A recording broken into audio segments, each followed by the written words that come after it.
ingin menurutin gaya hidup keluarga yang ada di kampung halaman, ingin menurutin gaya hidup suami, ingin menurutin gaya hidup anak, ingin menurutin gaya hidup keluarga, sehingga kita secara pribadi menjadi korban ketidakadilan tentang sebuah cinta. Terlalu tinggi omongan saya ya, tapi itulah kenyataannya. Saat kita menurutin semuanya, saat kita ingin menyenangkan anak kita, saat kita ingin menyenangkan suami kita, kita lupa bahwa kita sendiri yang akan terluka. Banyak sekali keluarga yang ada di Indonesia tuh meremehkan hutang. Mereka selalu mengatakan nggak apa-apa utang wes, utang untuk mendp mobil. Sementara kehidupan masih harus berlanjut. Mobil cuman buat gaya-gayaan di rumah. Kalau mobil buat usaha, buat travel, buat ini, buat itu nggak apa-apa. Tapi kalau mobil hanya buat gaya-gayaan, kasihan istrimu, kasihan makmu itu loh, kasihan. Jadi kasihan makmu yang bekerja di luar negeri, yang ngosek WC. Nah, kalau makmu ini sudah nggak kuat lagi, maka mereka akan menghindar dan pergi. Mereka nggak peduli lagi sama kamu. Tapi yang paling melas adalah saat keluarganya yang mencari. Saat ibunya yang mencari. Sampai takut pulang kampung, Mbak. Contohnya adikku hilang sekarang. Iya, suami gaya-gayaan go mobil, jalan-jalan, healing. Istrinya jadi terenggiling. Suami gaya-gayaan di kafe, istrinya melas di rantauan. Anak-anaknya gas-gasan, ngebreng-ngebreng bawa sepeda motor. Ibunya menderita di negeri orang. Sadar gak kalian itu? Tahu gak kalian itu? Berapa banyak pekerja migran yang harus meneteskan air mata tanpa sebab? Bukan karena majikan jahat, tapi mentalnya capek. Siapa yang peduli? Siapa yang peduli? Perempuan tidak menikah katanya gak laku. Setelah menikah dijadikan ajang ATM. Terus jadi janda nikmat dikatakan gatel. Apa yang dicari? Punya suami, punya mobil, terus healing. Istrinya jadi terenggiling, digiling-giling sama majikannya. Suami enak, ma bensinnya habis, ma spray parknya rusak, ma bannya bocor, ma tapo.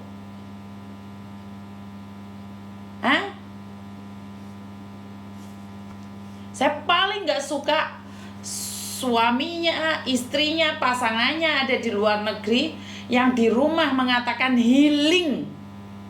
Kalian tidak tahu, kita yang jadi pembantu di luar negeri itu nggak pernah yang tahu rasanya healing. Healing di mana apa? Dikit-dikit stres. Di Indonesia stres, apalagi kami yang di luar negeri, apa nggak lebih stres lagi?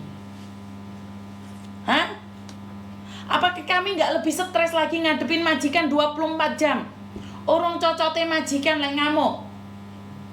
Kalian yang di Indonesia boyo traveling, boyo ate jalan-jalan kemana sapine didol sak keluarga diboyong kabeh. Bojomu ngosek WC di luar negeri, bro. Bojomu ngosek WC, kowe healing sak keluarga nggawa truk, nggawa bis, sapine bojomu mau dol. Ngono kowe lek telepon bojomu kon ngirit.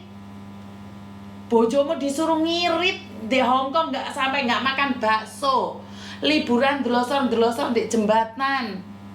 Kamu yang di Indonesia beserta keluargamu healing. Miris nggak? Miris.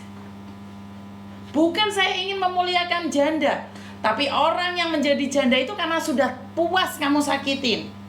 Para janda itu sudah lama kamu sakitin. Karena itu dia memilih sendiri. Janda bukan gak laku, bro. Karena janda tidak ingin bersaing dengan istri orang. Paham? Aku paling nggak seneng suami ini gaya-gayaan. Ada suami yang pura-pura nggak gaya. Ada suami yang pura-pura macak melas, selalu bilang nggak pakai. Ini ada ceritanya ya. Ada yang suami selalu bilang nggak pakai uang istrinya. Dia cerita sama tetangga-tetangganya. Ih, saya loh, istri saya ke Hong Kong, istri saya ke Singapura. Saya itu nggak pakai loh uang istri saya. Heleh. Belgendes. Buat kamu hidup lo makan uang istri. Guayane, saya tidak pernah. Ingat ya, konten ini bagi yang ngerasa. Kalau yang nggak ngerasa nggak usah baper.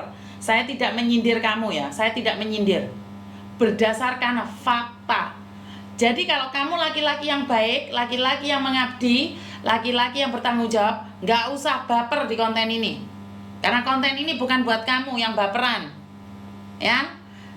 Jadi buat kamu laki-laki yang tidak merasakan apa yang saya katakan, diem nyimaon terus di pinggir, nggak usah ngopo-ngopo, wes minggir rungono, nggak usah baper.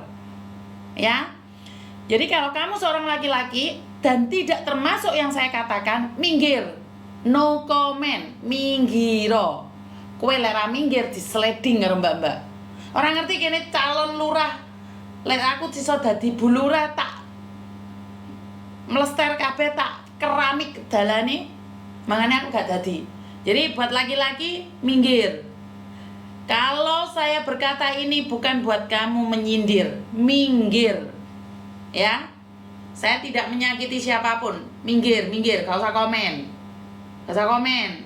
Jangan bilang tidak semua laki-laki, saya gak ngomong kamu. Jadi seperti itu ya teman-teman ya. Kenapa saya sangat merasakan. Semalam saya sempat berbicara dengan Mas Adi ya.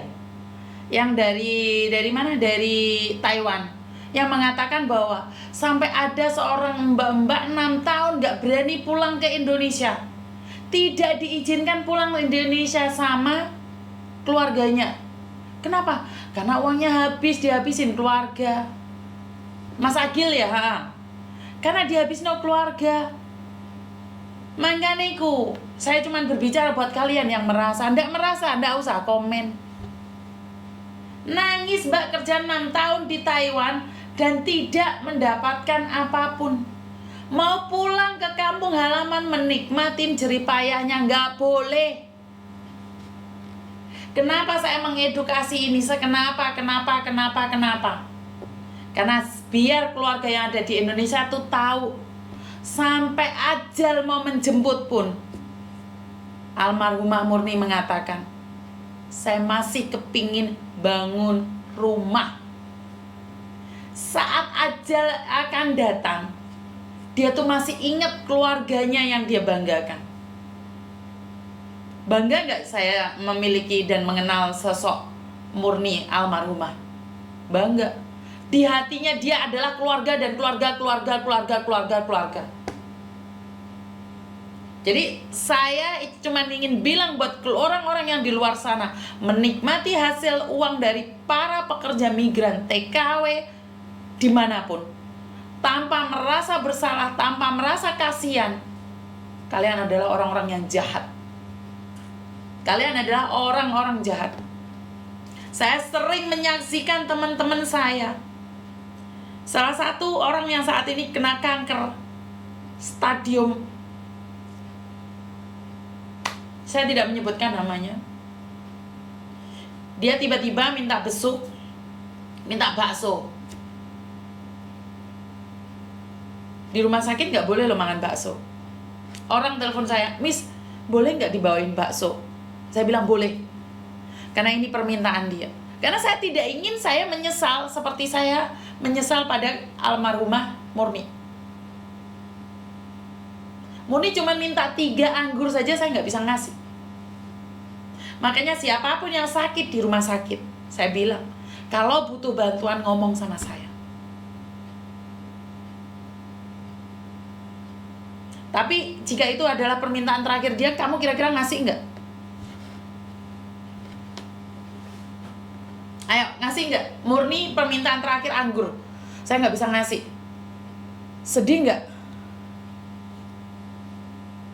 Jadi sekali lagi saya cuma pingin bilang buat kalian yang ada di Indonesia, jangan mentang-mentang kamu punya keluarga di luar negeri kamu makan dan pesta terus. Tanyain itu, keluargamu udah makan belum di luar negeri? Jangan gaya-gayaan healing ya. Jangan pesta-pesta makanan di rumahmu ya.